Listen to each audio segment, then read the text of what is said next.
Welcome to another episode of the Svarim Chatter podcast. I'm Nachi Weinstein. This episode of the podcast is sponsored by the Touro Graduate School of Jewish Studies, a leading academic program in Jewish studies that equips students with the tools to search out their own unique path into the study of Jewish history and thought. Based in New York City, the Touro Graduate School of Jewish Studies provides a supportive environment and personal attention from world-class faculty, seminar-style courses, one-on-one mentorship opportunities, and career advancement guidance. Students can study in person or complete the program online from anywhere in the world. Offerings include a Master of Arts degree in Jewish Studies with concentrations in Jewish history and Jewish education, and a Doctor of Philosophy degree in Jewish history, literature, and thought. Those who wish to order specific classes of interest are welcome to do so as well.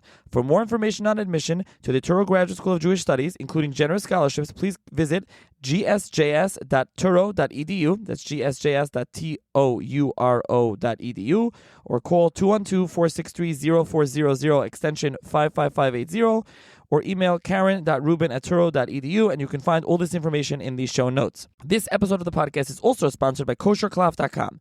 One thing I appreciate about koshercloth.com is how easy they make buying stam. Whether you're looking for tefillin, mezuzahs, a megillah, or even a sefer Torah, they take the time to explain the options, answer your questions, and help you find what's right for your needs and budget. To learn more, visit koshercloth.com or call or WhatsApp 516-737-5436. They have pickup options in New York and New Jersey, as well as fast shipping across the country. You can find the link in the show notes below. To sponsor an episode or to support the podcast, please email me svarimchatter@gmail.com. You can also find a link in the show notes to subscribe to the Svarim Chatter WhatsApp community, WhatsApp status, where I post new books, new Svarim, book deals, and more. And finally, if you can rate and review the podcast wherever it is that you listen to the podcast. And with that, enjoy this episode. Hi everyone, welcome to another edition of the Svarim Chatter podcast. On this episode of the podcast, I'm going to be joined once again by Daniel Klein, who is the editor and translator of the new edition of Shadal, Shmuel or Samuel David Luzzatto, his commentary on the Torah, his commentary, his translation, Italian translation, now translated to English, annotated with notes. And we are doing this. I already did a full-length bio podcast, if you will, with Daniel a few years ago, and we also did an episode on Shadal's Oyev Ger, on Unkelis, but now we're doing an episode dedicated exclusively to the Chumash, because now Dvarim was published, and now it is a 5-volume set available through Kodesh Press. So thank you, Dan, for joining me. Thank you for having me. Okay, I actually want to start by saying that this podcast episode is sponsored by Rabbi Ron Yitzchok Eisman, who's the Rav of Congregation Avas Israel Passaic, in honor of Reb Nachi Weinstein, and in appreciation of the hours and hours of Limud HaTorah he facilitates, and with special gratitude to his dedication to promote and disseminate the wonderful and varied treasures of our rich Jewish culture and heritage. May Hashem give him many years in his Avodas HaKodesh in good health and with much nachas and simcha. So I got to read that about myself, but thank you, Rabbi Eisman, for that. Okay, Dan, how did you become interested in Shadal? It could be we discussed this, but that was so many years ago. But how did you become interested in Shadal? It's a long story, and I'll try to make it short. What happened first was my father, Alav Shalom, who did a lot of business travel in Europe, believed very strongly in the value of learning foreign languages and challenged each of his children to learn one. And to make a long story short, I looked on the shelf.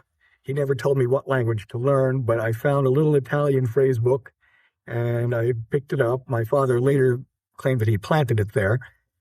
And as I looked through that book, I realized not only was Italian an easy language to learn, it was also a very beautiful language, and I decided to go further with it. The next stage of the process was my grandmother, who had herself learned Italian at Barnard College, and now we're talking, this is like 100 years ago. When she found out what I was doing, she gave me one of her old textbooks, which was very helpful.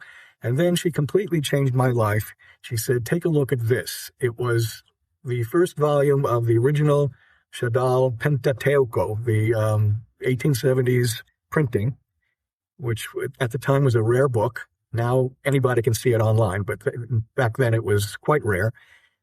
And what I first did with that was I decided to look to see what familiar pasukim sounded like in Italian, really just for an entertainment value. And then eventually, what happened, the way that Chumash is set up is the top of the page is the text. On one side is the Hebrew, on the other side is Shadal's Italian translation of the text. On the bottom, like where you would find Rashi, was Shadal's Perush in Hebrew. So what I first looked at was the Italian translation. Then my eye began to wander down to the Hebrew Perush. And as I looked at it, I said to myself, this makes sense. I like it. after not too long a time, he became really my favorite parish. And that's how I got interested.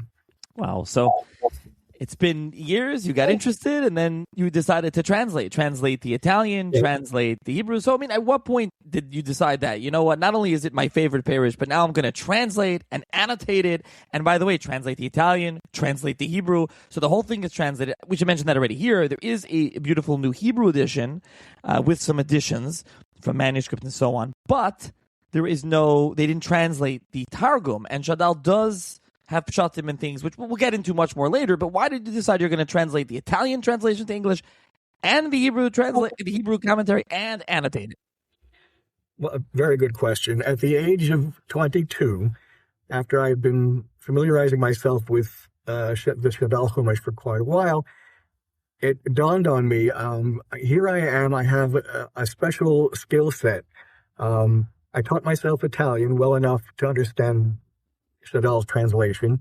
Hebrew I learned in school, and it was an unusual convergence of languages. Here I have in front of me a rare book by somebody who is not completely unknown. I mean, I learned of him from looking through the old Hertz Chumash. He very often refers to Lutzato, by which he means Shadal. Not that he was completely unknown, but I thought this kind of work deserves to be better known in the general public. Maybe the way to do that, because I can, is to translate the Italian into English and the Hebrew into English. And at first I thought, I was never quite sure if this would ever be published. It seemed like a very daunting project. Would I ever finish it? Would anybody be interested? But I thought, at least for my own benefit, this would be a good way for me to delve into it more. If I were ever to have a family, it would be something to pass on to my family. I now have a wonderful family. And that's how I decided to do it. I was a law school student at the time. It took quite a while because eventually I started to work. And I wasn't doing this at all. I've never done this full time. But it took about a little more than 20 years to finish the first volume, Bereshit. That was published first in 1998. Eventually, about 15 years later, I was done with Shemot, and I needed a different publisher at that time. I latched up with Alec Goldstein and Kodesh Press, and it became a joint project of ours for me to finish the rest of the Chumash, and I have just done that. It's been almost exactly 50 years since I began. Really, really amazing. So, you mentioned how it was mentioned as Lutzato, which was Shadal. I think the first time, not the first time I was learning Shadal, but I brought Shadal into BMG actually, and I think it was Oyev Ger, and it said like Shmuel David Lutzato, and someone saw it, and he's like, is that Ramchal? I think when people see Lutzato, they think Ramchal, right? That's who they know, who, by the way, Ramchal is Shadal's great uncle. But let's actually turn to Shadal a little bit. I will refer the listener to the I think it's an hour and 45-minute episode we did broadly on Shadal's life. That was a few years ago. I can link to that in the show notes. And the Oyev Ger episode. But I think at least for the context here, we should mention briefly Shadal's life. He's born in 1800 in Trieste, and he ends up living the latter part of his life in Padua with the rabbinical college, and he dies in 1865. But I'll let you give like the Cliff Notes version, if you will, of his biography before we turn to his Chumash commentary. All right. As you said, he was born in 1800, died in 1865, which means, as I always tell people to put it in context, he lived just about the same time as Abraham Lincoln. And he was born in the Italian city of Trieste, which at the time was the Austrian Empire. He never actually lived in a country called Italy. He was always a subject of the Austrian Empire. In 1829, he became one of the two founding professors of the Collegio Rabbinico, the Rabbinical College of Padua, which was a very interesting institution that was really set up by the Austrian government. They wanted a modern rabbinical training school. And the people in that part of Italy who were subjects of Austria thought it was a wonderful idea. So they were looking for a professor of Tanakh, Jewish religion, Hebrew language, Jewish history, and this position was given to Shadal at the age of 29. He had never had much formal schooling and certainly never gone to the university, but he was hired as a professor. That was his title. And he spent the rest of his life and his career at this Collegio Rabbinico. He had a fairly tragic personal life. His first wife suffered from some kind of mental illness, probably depression, died fairly young. He remarried, had children by his two different wives. I believe he had 8 children, and 5 of them died before he did. It was very sad. There was always financial issues. The Collegio was a wonderful place for him to work, but it didn't pay very well. Their finances were always a little bit shaky. He suffered from ill health and various other difficulties in his life, but he certainly made a wonderful career at this Collegio. He wrote many works, many of them for his students, some of them for the general public, even some for the non-Jewish public. He had various different audiences, and his Chumash was really a 2-part thing. We're going to get into I know you're going to ask me about that. I'll just kind of segue right in. The Chumash that we have, printed first in the 1870s and since reprinted in various formats, originally it was a combination of 2 different segments. One was his Italian translation, which had been printed separately around in the late 1850s, 1860 or so.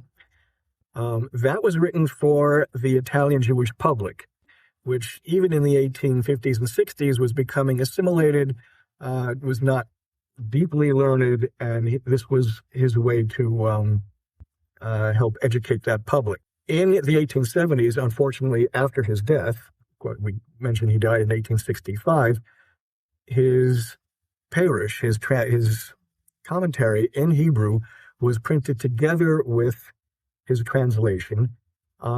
He was not around to have any final editing say over this, so sometimes it's a kind of a funny fit. Sometimes the translation doesn't agree with the commentary. Sometimes he'll explain in his commentary why he changed his mind from the way he had translated it before. Sometimes he didn't explain why he changed his mind. That was something that I tried to explain in footnotes. But it was an interesting kind of a compound product that came out after he died. As I said, he didn't have the opportunity to edit it to make it completely consistent, but his students put the product together, and I have to say they did a pretty good job. So I actually want to talk about one more thing before we discuss the commentary. This is something we discussed in our previous episode, and then we'll discuss more about the commentary, which is, and actually it's important to point out, in all of your volumes, I think you have very nice introductions, and they're not all the same. And you have little essays. Some of the volumes have appendices. We can talk about that. But especially in the Vayikra one, you have where you discuss, was he Italian? Was he Sephardi, Ashkenazi, or neither? Was he a rabbi? But then you have the 2 parts, I think, that are worth mentioning here, even though we mentioned it in the first one, is was he a member of the Haskalah? And was Shadal Orthodox? I think this is something for those, people can look on. Israel Chachma Forum has a thread. I think it's like 10 pages by now in years of Ma das Hayureim al Shadal. What do the Fruma think of Shadal? And by the way, I'll start off saying that Ksava HaKabbalah quotes Shadal extensively. Many others quote Shadal. I think if you look in the old Art Scroll books, by the way, they used to quote Shadal. Not anymore, they used to. So it's interesting point, I think, just we should mention, and also the Haskalah, which is something I'm going to explore in the podcast more in the future. But, it's always worth pointing out that Shadal is Italian, and Italian Haskalah, it's different, but we can get there. But I want to leave, you wrote essays on this. I want to turn this question to you, and just to expound a little bit, you already mentioned the kind of assimilated nature of the Jews of Italy at this time period in the mid-19th century. And I think this is worth highlighting right here before we delve into his commentary. Well, what I think I'm going to do is skip ahead to some questions I was going to deal with a little bit later. And that is the critique that Shadal has received in his lifetime and afterwards from the right, and the critique he received from the left. From the right, the first thing that people complained about was, why are you using so many outside sources, especially non-Jewish sources? One of his correspondents said, you are quoting uncircumcised heretics. Why are you doing that? His answer was that, first of all, I'm doing it for several reasons. One of them is I want to show that much of what they said actually was taken from Jewish sources. What I don't agree with in what they say, I will say so and explain why. When I do agree with something that they came up with on their own, I want to give them the credit because I believe in presenting the truth wherever it comes from and b'shem omro. That's how he dealt with that criticism. Some people have criticized his theory of halachic development. This is something that I've looked into very carefully. This gets into the question was he really Orthodox? Did he consider himself Orthodox? Did people think he was Orthodox? Of course, the term Orthodox was already in use during his lifetime. It was a fairly new term. He, in his various correspondences with people, did identify himself with that term. He acknowledged that maybe there are some people out there who won't quite agree that he was Orthodox with a capital O, but he identified with that term. Now, if we want to talk about his why people have challenged his orthodoxy over the years, one of the big issues is his theory of halakhic development and his theory of what is the Torah She'ba'al Peh. Shall we get into that now? I mean, we could, or we could save it for the end. What do you think? We can go. I just wanted to scratch the surface on this, really, before we delve into the commentary. I'll tease it. We'll tell the listeners we'll come back to it at the end. And I also do want to mention that he was extremely or rabidly anti-reform, anti-Geiger. He did strenuously fight against reform, Judaism in its classical sense. Important to mention that. I just wanted to It certainly is that. He felt that the reform movement, at least of his time, was not deserving of the name reform. He thought it was a sort of a code word for just jettisoning halacha. That was his attitude toward that. When you mention Haskalah, that's an important thing to bring up. The Haskalah was a movement of, it included the impetus to re-study Jewish history and Jewish texts in an academic manner. As I said, he had never been to university, but he was incredibly learned in his self-taught way. He was able to keep up with anybody academic of his era. And he did believe in using academic methods, as I said, in using any sources that he thought were valuable, whether they were ancient or modern or Jewish or non-Jewish. So in a sense, yes, he was a member of the movement called the Haskalah, the Enlightenment, so-called. Where he differed with many of his colleagues, and he said so very vehemently, is that he thought that most of them were in this either for self-glory or for intellectual curiosity, as they might have been studying the Assyrian culture or the Babylonian or Persian culture, not as a living way of life. He very much wanted to continue and foster the Jewish religion and the Jewish way of life as a living thing, and he criticized those who were not interested in doing that. So he staked out a position that was fairly different from most of the other figures in his movement. Okay, so we'll return to more of that towards the end. Now let's turn back to his Torah commentary that you were discussing. I think we should also mention that actually in his lifetime he printed something called Shadal, which was a small, kind of truncated version of what later became this full commentary. But go ahead and tell the listeners, as you mentioned, this two-pronged translation, commentary, like what's going on over here? I'll give you a little rundown of the printing and publishing history of his work on the Chumash. The first parts that were ever published were in 1846 in a volume called Shadal, which was a pun on Shadal. It means the striver or the endeavorer. This was only brief excerpts from his parish. Now, where did the parish come from? It was written for his students at the rabbinical seminary that he taught at. It was really not written for the general public, but a publisher approached him and said, why don't you give us little snippets? And he did. So that, as I said, was in 1846. After the next stage of his work was in 1858 to 1860 when he published his text translation in Italian. As I said, the combined translation and commentary only appeared after his death, published from 1871 to 1876. From that time until 1965, it was never reprinted. Finally, in 1965, some scholars in Israel reprinted the Hebrew without the Italian text translation because they figured there wouldn't be much of a market for that. The real problem I have with that 65 edition is that it left out a lot of comments, and it left out, even in the comments that it included, some of the sources of those comments if they weren't well known, or especially if they weren't Jewish. The reason they gave was, well, we don't want to bother our readers with all of these things that are not well known.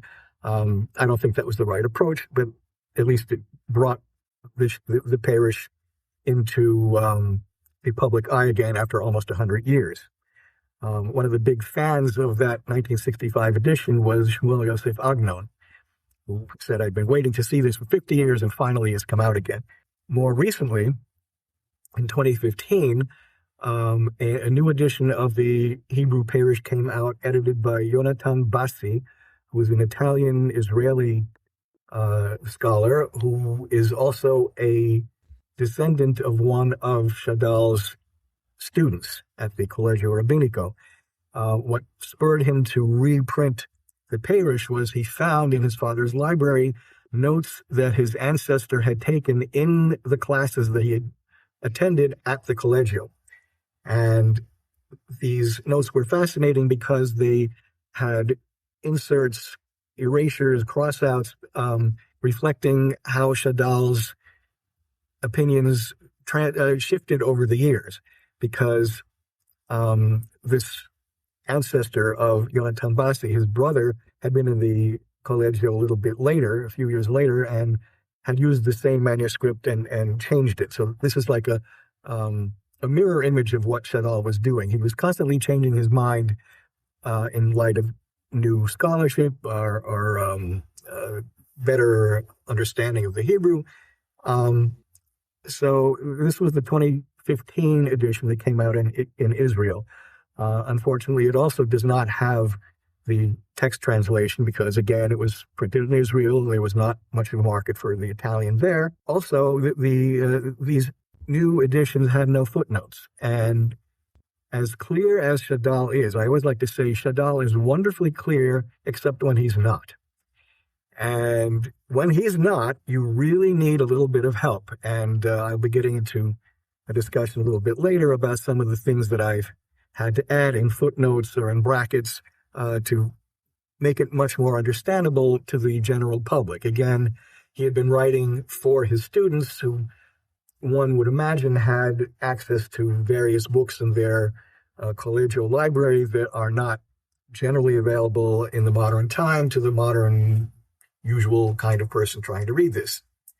So it fell to me as part of my, not just translating the Italian and translating the Hebrew, but annotating, making things a little bit clearer. And I'll add in that, Bassi's edition did a lot of nice things. It's a nice new print. It has material from manuscript and so on, but as you point out, it's correct. It's not annotated, and even though Shadal is a beautiful Hebrew, sometimes hard to understand exactly, and annotation helps. Additionally, he quotes other languages, and the new Bassi edition, just when he's quoting a French scholar in French or something in Latin, just puts it in the Latin or the French, and you're left scrambling. I will point out, as opposed to Shadal's not friend, but somebody that he how would you say it? His contemporary, I guess, which is Elio ben Amozeg of Livorno, a Kabbalist, who wrote a commentary called Aim LaMikra. That was published in a new edition, 3 volumes of the whole Chumash. That Sefer, although it's Kabbalah, also had its share. That actually, more than Shadal, very controversial in some senses. He quoted archaeology and all sorts of also non-Jews and many different things. But the new edition there that came out has extensive notes, and every time Ben Amozeg quotes somebody else in another language, they leave it in, the scholar, with the French quote or the Latin or whatever it is, and in the footnote tell you exactly who that is and translate it into Hebrew. So it's extremely usable in that sense. So with Shadal, we really need to turn to use your English edition where you translate for the reader and annotate when necessary that necessary information and context so they can understand what's going on. Well, that was part of the fun of the process. If I came across something in Latin, first thing I would try to do was find a standard existing translation. It could be Seneca, it could be Herodotus in Greek, it could be something available in a classics translation. Sometimes that was not available. Sometimes I would have to sit down with a Latin dictionary and puzzle it out for myself. I think that came out pretty well, but most of the time I was able to rely on someone else's translation. Occasionally there's German, occasionally there's French, occasionally there's a little bit of Greek, sometimes there's a word or two in Arabic. This was what makes it so interesting. He was so devoted to finding aids to understanding what the words mean in whatever way he could, from other languages, Semitic languages, Greek and Latin, anything that was available to him. I made a note here of why it was that he felt the need to write a parish of his own. You could easily teach a Chumash class and use somebody else's parish, or many parishing. But I just recently found a thing that he wrote in an introduction to his commentary on Yeshaya, which, as I'm going to mention later, is my next project now that I finished the Chumash. He says something interesting. He said, "I am sure the one who studies this parish of mine will learn to distinguish between honest criticism," and he's writing in Hebrew, kritika yeshara, and false criticism, and will no longer accept the words of the rationalists with shut eyes. Now, sometimes Shadal is viewed as a rationalist because he wasn't mystical. He felt the Jewish religion had no mysteries. And yet he was not completely rationalistic. He criticized those who went too far in that direction, in his opinion. So people will no longer have to accept the words of these rationalists. The brilliance of their scholarship will not trap them in their net. Rather, the person will investigate all of their words, the rationalists, with balanced reason. And the Hebrew term he has here is matun. And even more importantly, he will beware of the books of some of the hypocritical Jews. In Hebrew, that's Yehudim Sevuim. And one who has eyes in his head will distinguish honest research done with love of truth from that which is done with love of prestige and money. He was always criticizing people who he thought were wrongly motivated. So he was very interested in modern scholarship, but he didn't accept it uncritically, especially if he thought it posed the danger of overturning traditional views as to the Torah's authenticity. I would add to that, Dan, which is, I saw a letter of Shadal. It's quoted in Mamari Tovia of Rabbi Tovia Preschel in the 6th volume on page Ayin Zayin, where he's writing to the Wissenschaft scholar Leopold Zunz, and he tells him, in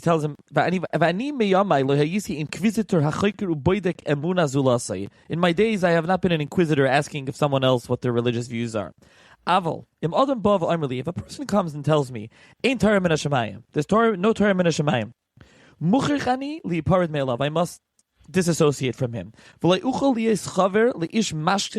I can't be to a destructive person for my nation, and he will destroy any remembrance of the name Israel, of it being a Jew. My work, my toil, for 50 years. I just wanted to set up emuna in belief in Teres Moshe. Our forefathers had emuna to separate us from the Goyim. And if there will be a day, Yisrael rationalistic, if most of the Jews become rationalists, we will be forced to be mixed up with the non-Jews. There will be no more name of the Jews. Someone who's machal this emuna, who destroys this emuna, he is taking people away from Hashem. Which is a play on words, obviously. There's no difference between this person and Haman. Ella bin Rablamat, only a little bit. Ki hashmada, that he's a poison. He says, Ki zu v'zu ma'avedes mitzias umad, destroys the nation. This is the kicker. It says, V'im nigzer al Yisrael sheyechtal mi goyin. If it's decreed on the Jews that there should not be a nation anymore, Hine, behold, matoivu manoim, how great sheyu kulam nerogim ki giborim v'kedoshim. They should be killed, the Kiddush Hashem, Mishi is arvu b'rutzainam be'umay Israelim, them to be subsumed into the non-Jews. V'yoimru ach sheker nochlu avesenu, v'chinem ha'oru lamus nafsham b'meshech alpayim shana. So that is just it really struck me, this quote from Shadal. I mean, you can see sometimes when he, like as someone said, he's like a real kanoi for certain things. He really fights for certain things that he really feels. And yeah, that's always, he was not a rationalist in the Maimonidean sense. And, he definitely wasn't. See, he kind of had his own unique path. Well, that quote is very interesting for various reasons. I mean, it first of all, it shows you his incredibly emotional and literary style of writing. Also, it points out two things about Sunz. Sunz, of course, was one of the founders of the Wissenschaft movement, the academic study of the Jewish heritage. He, I don't think, could have been called Orthodox himself. And Shadal certainly had very strong differences with him on that score. And yet, he was willing to correspond with him, to be friends with him, to lend him aid in his scholarly research. And this is what's so characteristic of Shadal. On the one hand, he was willing to cooperate and befriend scholars who were not of his outlook. And on the other hand, he was certainly not afraid to express his differences with them very forcefully when he felt that was necessary. Now, what about Shadal's, I guess, let's call it principles of Parshanut, right? When he, and this is something that the rabbinical school, obviously, we didn't really talk about it. You can go back and listen to another episode where it was a rabbinical school. So there was Shadal, there was, what's his name? De La Torre, right? There was Lilio, what do you call the other professor? There was others in the school, and they obviously learned Gemara and Halacha. I mean, Shadal's emphasis was on Tanakh, right? He was a biblical scholar, if you will. So, what was his outlook in training students, and in general in studying Bible? Let's call it Tanakh. Well, the first thing that you have to keep in mind is he was very focused on the pshat. I always say, if you want to find a wonderful Devar Torah for your Shabbos table, go to Rav Hirsch. Full disclosure, he was an ancestor of mine. However, if you want to know exactly what the words mean, go to Shadal. He will tell you. He was very focused on the pshat, the plainest understanding of what the words were. He was into etymology. He was into comparative languages. This was his fascination. He had no use for mysterious or mystical hidden meanings, as so many others did. In his correspondence with Ben Moseg, which we have talked about, I believe, he expressed his firm belief that, first of all, he didn't believe that the Zohar was a genuine work of literature. He felt it was could not be ascribed to Shimon Bar Yochai. He also didn't go for the ideas that were expressed in the Zohar. He says, I do not despise Kabbalists for their beliefs, but they are my enemies when they insult non-mystical Mosaism, which was his term for the Jewish religion, when they vilify the Pshat Deoraita, the plain meaning of the Torah. This was very much his focus. When it's interesting to try to understand what is the function of someone who's writing Parshanut after the closing of the Gemara. Why do you even need a Perush after the Gemara tells us what the Halach is and how to understand the Chumash? And yet, there was Rashi, there was Rashbam, there were a whole series of people, and much later there was Shadal. What were they doing? Some of them were trying to show that the Pshat was the same as the ultimate halacha. This was the approach taken by, among other people, Hirsch and Malbin. On the other hand, Rashbam, whose parish really was not known until fairly recent in history, His approach was to examine the pshat and explain it, even if it was different from the settled halacha. And this was the same thing that Shadal wanted to do. He saw that there was a difference in the so-called plain meaning, the pshat, and the way that the Chachamim understood the text in the sense of decided halacha.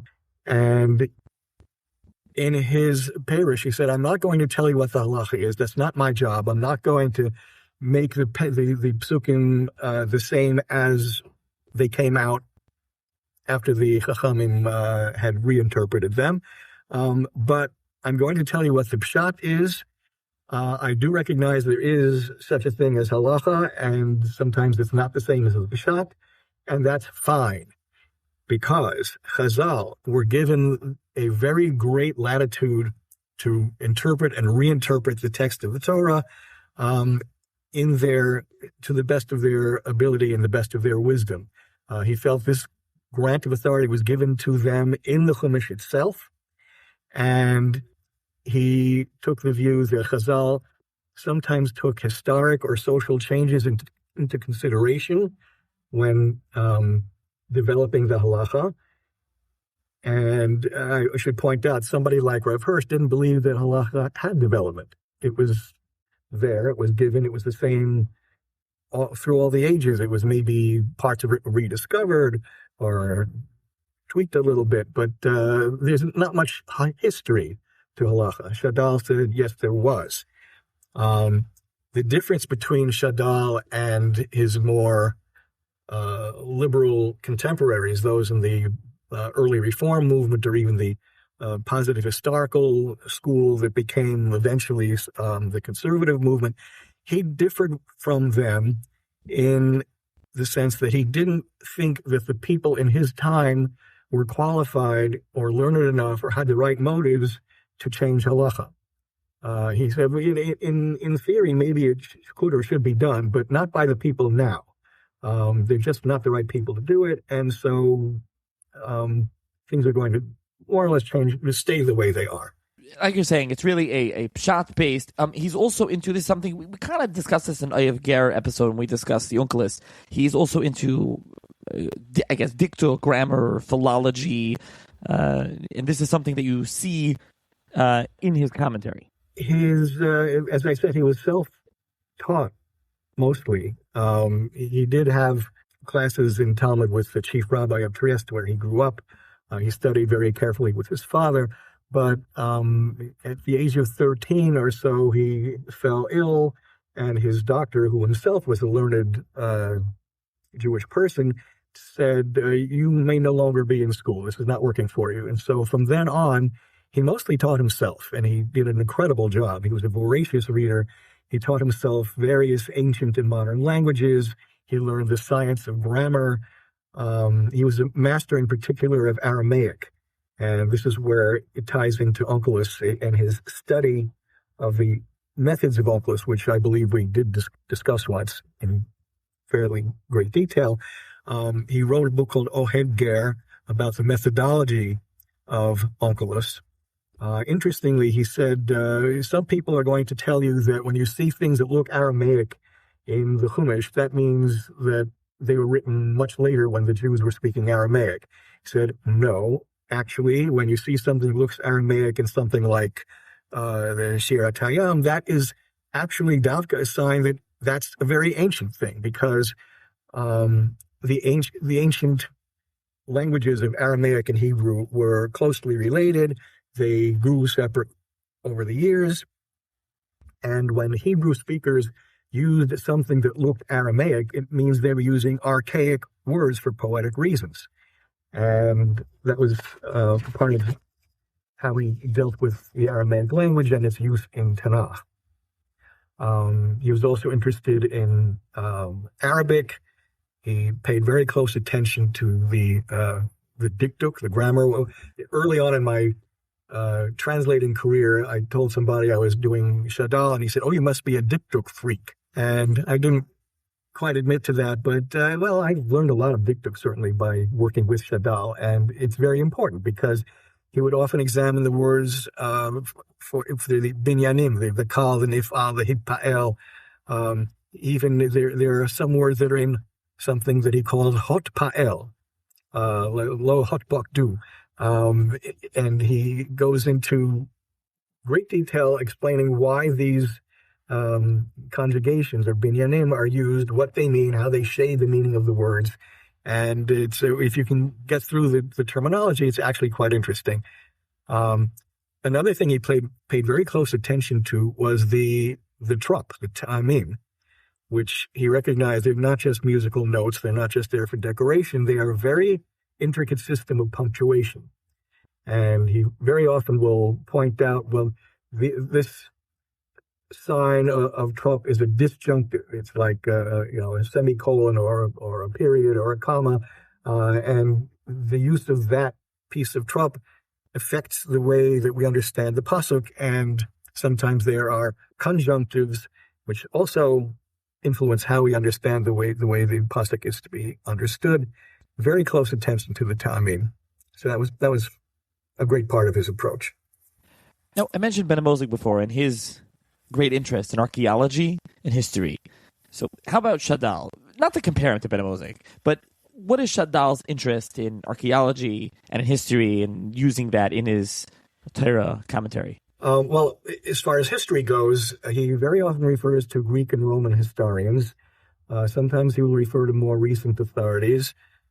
He did make an attempt to understand the events of the Torah in their historic context. As I said before, he took history into account in examining what he felt was the development of the halacha. And I can give you a little example. In Shemot 12:43, it says that no ben nechar, which could be understood as stranger, shall eat of the korban pesach, the Passover sacrifice. And Shadal says this is undoubtedly to be understood literally. No foreigner, nochri, should be able to eat of this sacrifice. However, the chachamim, the rabbis, interpreted this to mean one who has made himself a stranger to Hashem. In other words, an apostate, a meshumad, is not allowed to eat of the korban pesach. And he said, how did this come about? It's not the pshat, but it is the halacha. And why is it the halacha? How did it come to be? He says this originated much later when the Greeks arose and forced apostasy, shemad, upon the Israelite people. In accordance with the needs of that time, the rabbi said that a ben nechar includes not only an actual foreigner, but a Jew who acts in a foreign manner. And that was his approach to the history of the halacha. When it comes to archaeology, that's interesting because he was writing at a time when biblical archaeology was really just getting started in a scientific sense. Before many of its findings that we take for granted now were well known, like Babylonian cuneiform. He was alive when that was discovered. He wasn't very familiar with it, I don't think. He relied a lot on travelers in the Middle East, who were the forerunners of the archaeologists.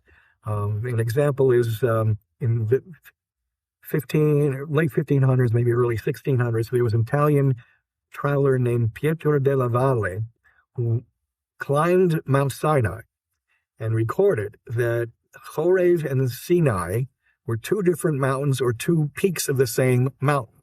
And Shadal incorporates that into his explanation of what Chorev and Sinai mean. It's interesting that as far as Egyptology goes, he was familiar with the French scholar Champollion, who was the one who was famous for deciphering the Rosetta Stone and trying to understand the hieroglyphics. But very often Shadal will not use Champollion, though he was familiar with him. Sometimes he will rely on earlier authorities who really were just engaging in guesswork and are not relied upon anymore.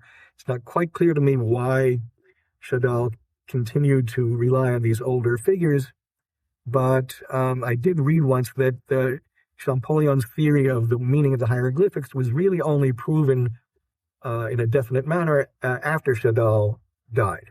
So maybe that's an excuse for him to use the older authorities as well. But he was very attuned to whatever knowledge there was out there in the world and tried to incorporate that in his interpretations. we mentioned briefly the Rambam, and we mentioned rationalist and philosophy, but what was his use or opinion generally of philosophy, and how do we see that, yes or no, in his Torah commentary? Well, that comes up a lot in Devarim, and I'll get into that in a minute. Shadal had very mixed feelings about the value of philosophy, especially Greek philosophy. He gets into extended discussion of it on the phrase in Devarim, Ve'ahavta et Hashem Elokecha. What does it mean to love God? And I'll talk about that particular question maybe a little bit later, but he gets into a whole discussion here about the way the philosophers understood this and why he thought that was wrong. He says the intent of philosophy is gaining knowledge and recognition of the truth, while the intent of the Torah is doing what is just and good. He sees that as two different approaches. And he kind of makes fun of the people who dabbled in philosophy. He calls them the mitpalsifim, which I translate as the philosophizers.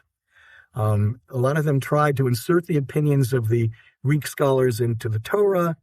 They altered the aspect of the Torah to make them agree with the words of the philosophers, which was impossible, he said, to accomplish. And in the end, they turned the Torah and philosophy into an eruv, which I translate as mélange, that was neither Torah nor philosophy.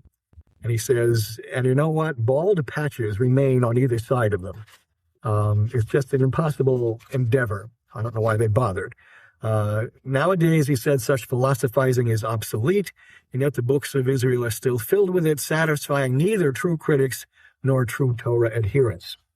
And in particular, he expressed rather biting criticism of Rambam for following Aristotle and attempting to reconcile the teachings of Aristotle with the Torah. And here he says something quite incredible, just in passing. He said, if Rambam had been a true philosopher, I said, wait, when I saw that, what? If Rambam was a true philosopher? Who gets away with saying that?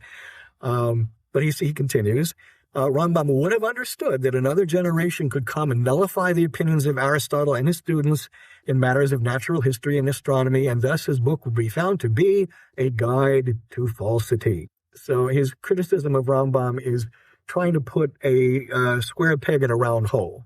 His idea was this could not be done. There is value to philosophy, but you can't force one into the other. He is continuing in his parish on this phrase, "V'ahavta et Hashem Elokecha." He says, somebody might tell me, if you claim that Torah and philosophy are in conflict, then you must mean that one of them is false, and thus you're either disparaging wisdom or rejecting Torah. He says, I'm not trying to do that. He says, I see human beings as part rational thought and part innermost feelings. To exalt one of these forces and neglect the other is impossible because human beings are by necessity subject to both of them. So he says, true Torah and true philosophy, and he says, by the way, true philosophy has never yet been written down in a single book, but is scattered in 10,000 books, always mixed with mistakes and errors.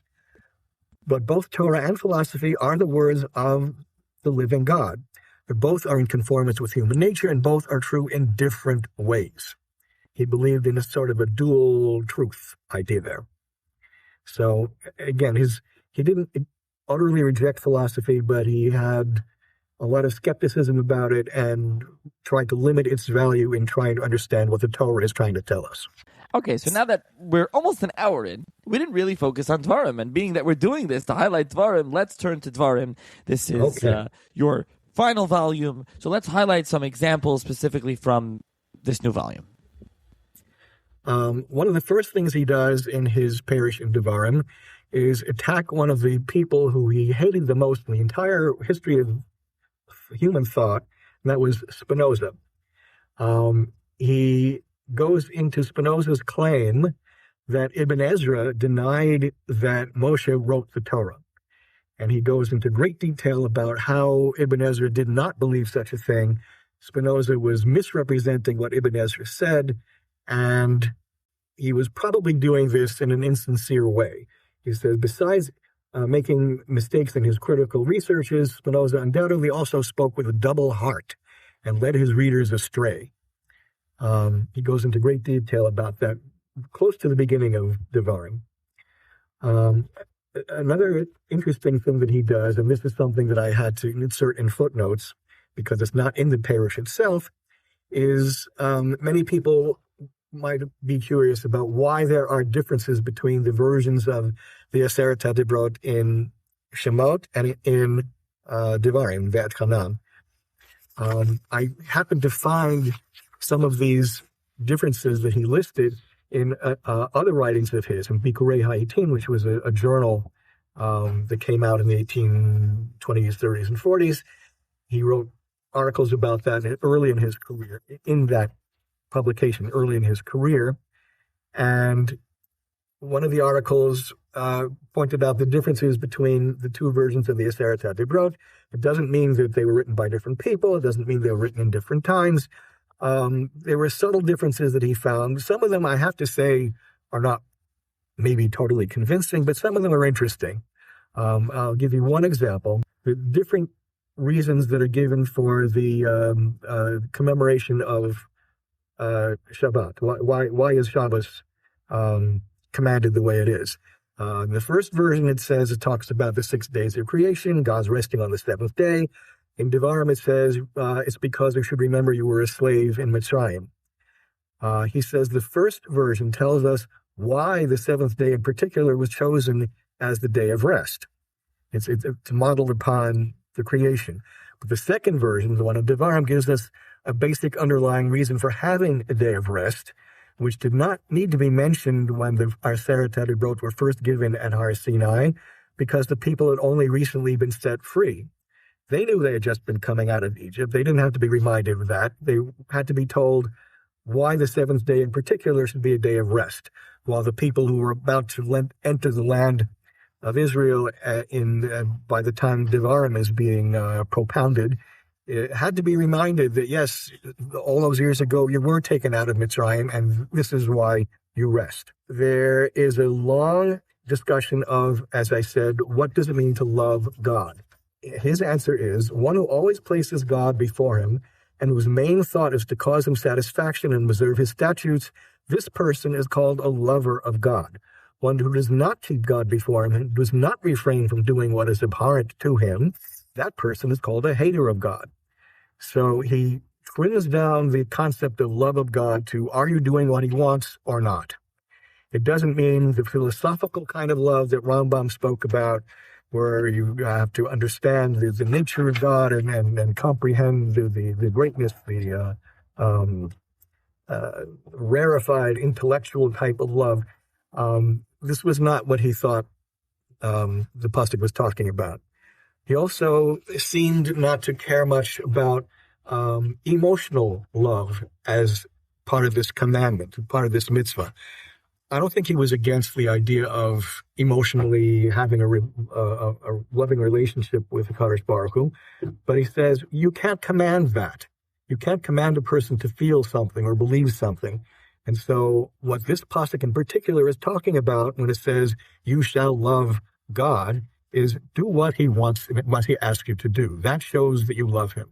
Okay, I will give you a short version of a little detailed thing he gets into. And that is, how do the Egyptians irrigate their fields? In the pasuk, it talks about Gan HaYarok, like a vegetable garden in Egypt that was done by foot. And it's not very obvious what that means. And Shadal doesn't really explain terribly much what it means either. In his Italian translation of the pasuk, he adds a few words in Italian referring to Philo. You have to understand what the Italian means to understand what he was even talking about, but he doesn't tell you what Philo said. He said, all he says is he describes a hydraulic machine called the elice, which is Italian for a helix. And then in his Hebrew commentary, he doesn't add much more. He just says two very short words, which mean si clericus. Who's clericus? Most people have no idea who he was. He was actually a Huguenot French scholar who wrote very extensively and very skillfully, actually, on his own interpretations of the Chumash. And if you look at his book, which in the old days you would have to find in a library, but now you can find it in 2 seconds online, he quotes Philo, and he has a kind of a amusing description of what this foot irrigation consisted of. Somebody would get into this helix and roll himself around so that he was upside down. His feet were in the air, his hands were down where his feet would normally have been, and somehow in this process he rolls around and irrigates the field, and that's what it means by irrigating with your foot. And until now, hardly anybody would have understood what Shadal was trying to get at.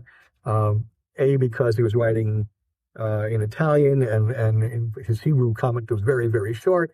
It fell to me as the editor to do this sleuthing and find out exactly what he was talking about. It was a lot of fun for me, and I hope edifying for readers. So we can leave it at that. There's so much more to talk about, but I recommend that you take a look at the book and you'll see. Yeah, there's really a lot more there, of course. And so let's talk about the translation. I don't know if you have an example or two, because the translation is not just a translation. Let me at least explain, first of all, how it is. The translation in your book, all of them, so you'll say any pasuk, 14:1 or whatever the pasuk is, that's the way you list it out. You'll say Yud Daled Aleph, say 14:1, and then you'll have in a bold text the translation, which is Shadal's translation. So it's not merely simply a translation. It's Shadal's translation, and then you'll have the commentary. But if you want to explain, just if you could give the listener some sort of flavor, of what the translation did or is doing, or that they can see that the translation is adding something as well. It's not merely just a simple translation. Well, first of all, it's kind of hard for many people to understand exactly what I was trying to do. As I have pointed out, and I hope I made clear, part of what I wanted to do was translate Shadal's translation. The other part of what I wanted to do was translate his Parish. They were written in 2 different languages, and the way I try to explain that is more people I would think would be familiar with the various English translations that have come out for Hirsch. Obviously, the entire Hirsch Chumash has been translated into English. What the original product was all in German. He wrote a German translation of the text and a German Parish, which has also been translated separately into Hebrew, but the English version of the Hirsch Chumash is translated all from the German. Shadal was one of the very few people, I think maybe there was one other person in history, who wrote an entire translation in European language, an entire Parish in Hebrew. This was quite a unique accomplishment. So to try to make it clear what I was doing was, in my book, the way it's laid out, what's in boldface is translated from the Italian. What is not in boldface is translated from Hebrew. So hopefully that will be clear to the reader. By the way, the other one who did that is Yitzchak Shmuel Reggio, his older contemporary, translated the Torah into Italian, and the commentary is in Hebrew. A lot of that commentary is taken from the Be'er, Mendelssohn's work and kind of creation, not only him. But the interesting thing about the Reggio commentary, Reggio was an older contemporary and a friend of Shadal. Reggio was very dedicated to the study of Mendelssohn. Mendelssohn is nowadays almost a dirty word. People don't think of him as any kind of traditional scholar. He actually was. There's a case to be made that he did write a translation of the Chumash into German. He wrote part of a Parish. He farmed out most of his Parish to other scholars, but they wrote in Hebrew in a very traditional manner, and Shadal very often used both Mendelssohn's translation and the commentary that he printed as authoritative sources. Sometimes he disagreed, sometimes he agreed. He would, again, not hesitate to show where he disagreed, but he saw a lot of value in that work also. Reggio very faithfully followed Mendelssohn in his translation and commentary. Very often you will see if Reggio's Parish says something, if you look back at what Mendelssohn's edition said, it's very, very similar. Early in my project, I was wondering, well, if Reggio wrote an Italian translation and Shadal wrote an Italian translation, why are they any different? Does it really make a difference if you look at one or the other? It really does, because as I learned over the years, each translation is actually a parish in itself. And when you read what Reggio wrote in Italian and what Shadal wrote in Italian, they're very often quite different. So, and one thing I also learned over the years is that it's very important to look at what Shadal wrote in Italian, not only in his translation of the Chumash, but in other writings outside the Chumash itself. He wrote many, many letters in Italian. He wrote entire books in Italian. Most of these have been kind of a sealed off, buried treasure to most of the world, because most of the world did not have this strange hobby of mine in my childhood of learning Italian. And so, again, I felt that I was in a particularly good position to translate some of these things that he wrote in Italian, both in the Chumash and outside the Chumash, to make Shadal better known and more fully fleshed out to the general public. So that's a lot of what I've been doing. There you have it. We have the English translation of the Italian translation, and then there is the English translation of his Hebrew commentary. And then there's your annotations, your notes. I mean, you kind of mentioned this throughout, but if you just want to emphasize this for listeners, so what kind of annotations can they expect? Because you don't have every annotations on every page. So what was your style in your annotations? Well, let's see. Sometimes Shadal would just very briefly quote a book without explaining much what was in it. I would, if I didn't think that was enough for the general reader to know, I would look into that source that he cited and give you more of the text of where he got his ideas from. Sometimes he, as I said, he would quote something in a foreign language. I would give either translate it right into the text itself or drop a footnote explaining what was that about. The footnotes, I came to realize over the years how valuable the footnotes are, because if you have the Israeli version that was printed in 1965 and the Israeli version that was printed in 2015, they are of value in each in their own way, but neither of them gets into footnotes. And you really, because Shadal was not really writing his parish for the general public, for him, he was focusing on a more scholarly group, which was his own students. He didn't spell out everything that he might have done for the general public, and it's kind of rough going sometimes without somebody taking their hand and explaining what was going on, and that was what I have been trying to do. So now you did it in 5 volumes.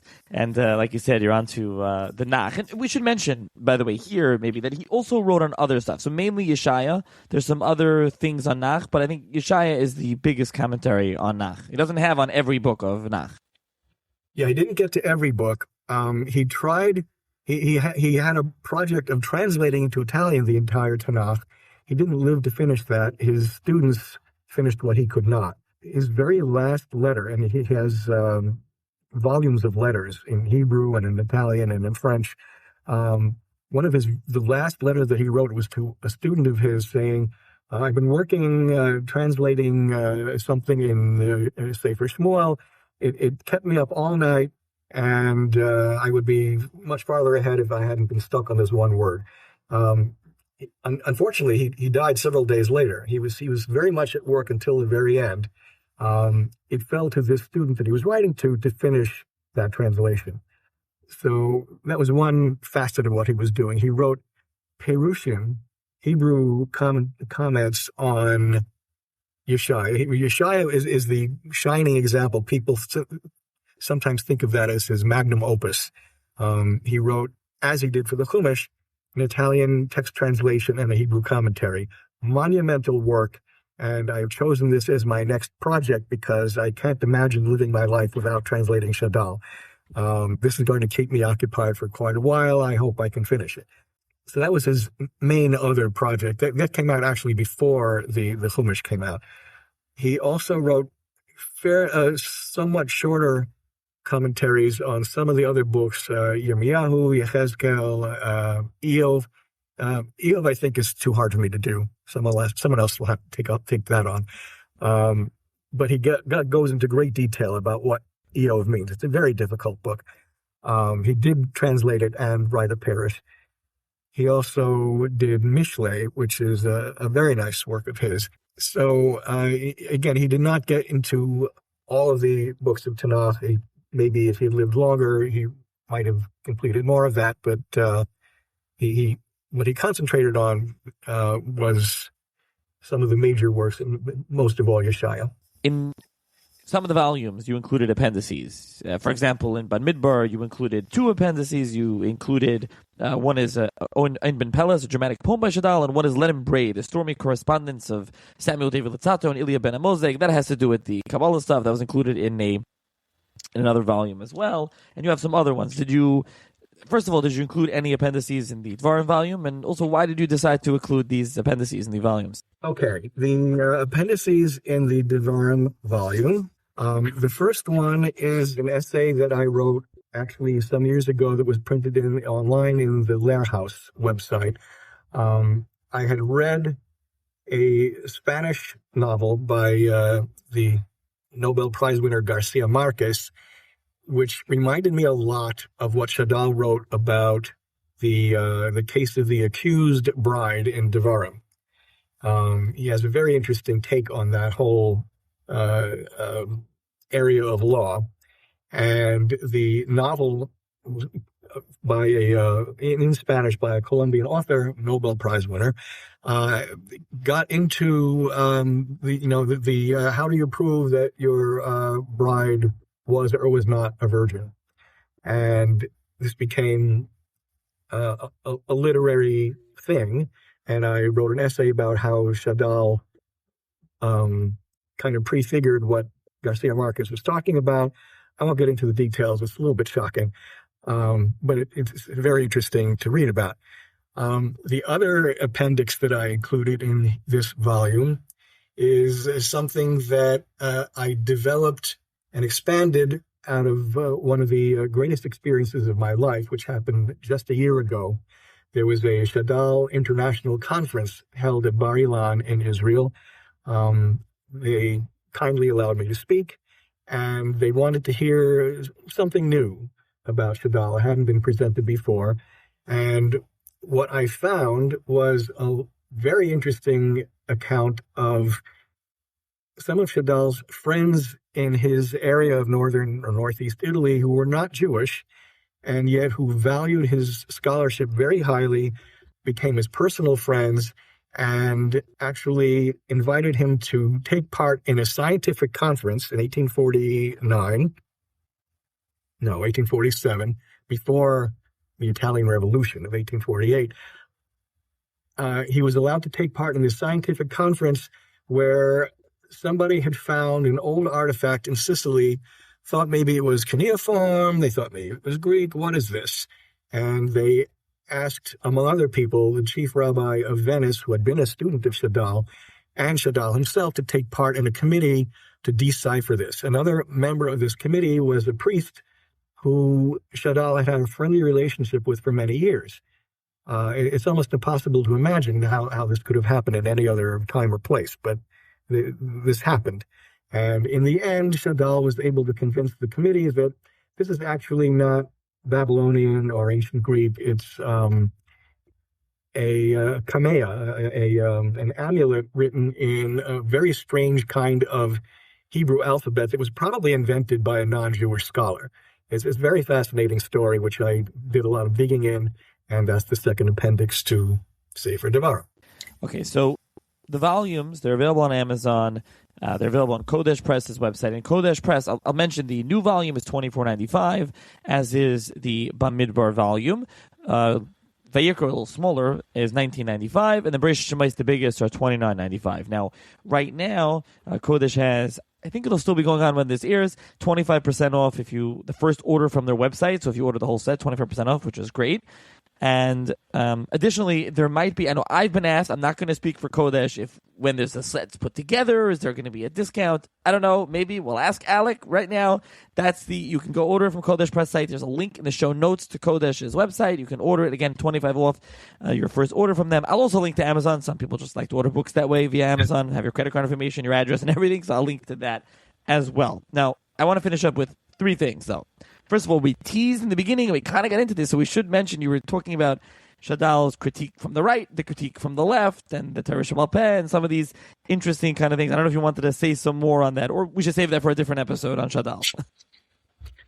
Well, I mean, I discussed some of his criticism from the right. His criticism from the left is interesting. It began during his lifetime. One of the people that he had scholarly dealings with was Abraham Geiger, who was one of the founders of the Reform movement. He disagreed vehemently with Geiger in terms of what the Reform movement was all about, what he was trying to do, and yet he was one of these people like Sun Tzu, who is, I don't know if you could call him actually a friend, but he was certainly a scholarly colleague, and Shadal was certainly willing to help him out with various items of research. There are quite a few letters back and forth between the two of them. Oddly enough, he wrote to Geiger, who was German, he wrote to Geiger in French. I think he was just more comfortable with French. But anyway, Geiger said that Shadal's traditionalist predisposition colored his attitude. It kind of diminished from his actual scholarship. If he had been a more impartial scholar who followed the modern ways, he might have come to the more modern and radical conclusions that the newer scholars were coming to. The answer to that, I don't know if Shadal ever specifically addressed that problem, but in my introduction to Bereshit, I did. And what I said was that we have to understand there's no one impartial approach to Bible scholarship. Everybody has their predispositions, including Bible critics. Even scientists have their own predispositions and don't always approach scientific problems in a completely detached way. Sometimes they will come at them from their own hypotheses. And this is the way we can understand Bible scholarship also. We may have our predispositions. We may believe that the Torah is a unified work. We may believe it was written by one person and that it was ultimately of divine origin. But as long as we go about our scholarship acknowledging what our hypotheses are and going about it in a rational, logical manner, there's no reason why our contributions to Bible scholarship should be any less than people who are less traditional in their predispositions. So that's how I deal with the criticism from the left. I hope it makes some sense. Yeah, and you can read more on that. Again, each intro to each volume is recommended reading because they're all a little different, and you decided to approach different things in each volume. So, any thoughts now that you've completed this 5-volume set? You said it took 50 years, and I'm sure a lot of time, a lot of effort. And so, what are your?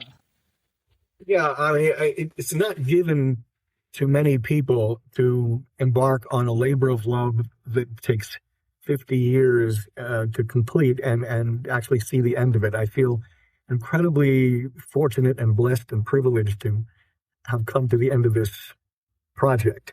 As I said, I can't imagine not continuing, and so I'm going on with Yeshaya.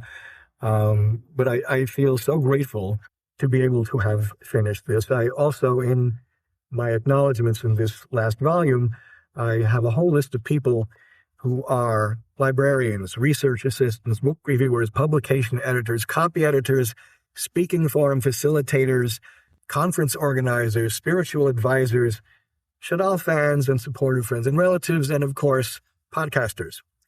So I'm very grateful to all of you, and I hope I've made an exhaustive list of the people who should be thanked. And I'm just so grateful to all of you and to Kadosh Baruch Hu for allowing me to come to the culmination of this project. Yeah, you did give me a shout out in 1 or 2 or 3 of the volumes you did. So thank you for that, because we did our podcast. It's the first episode I reached out to you. It's going back a number of years already. So, now you said you turned to Yeshaya. I guess you started, as you mentioned earlier, a little bit. You anticipate that'll take you some time. It's a big commentary. Yeah, it's a very big project. I've gotten my feet wet into it. I've already translated several pages from the beginning. He doesn't even talk about the psukim yet. He's giving the historical background, his theories about when the various prophecies were delivered, when they were written. Sometimes they were written long after they came to him. He very carefully examines the background of the whole book. And maybe in a few weeks, I'll actually get to the first pasuk and start interpreting what he interpreted. It's going to be another fascinating project, and I can't wait to get into it. Looking forward to that as well. And so I will link in the show notes where those interested can purchase Dustvarim, or they can purchase all the volumes. And thank you, Dan, for joining me on the podcast once again. Thank you so much for having me.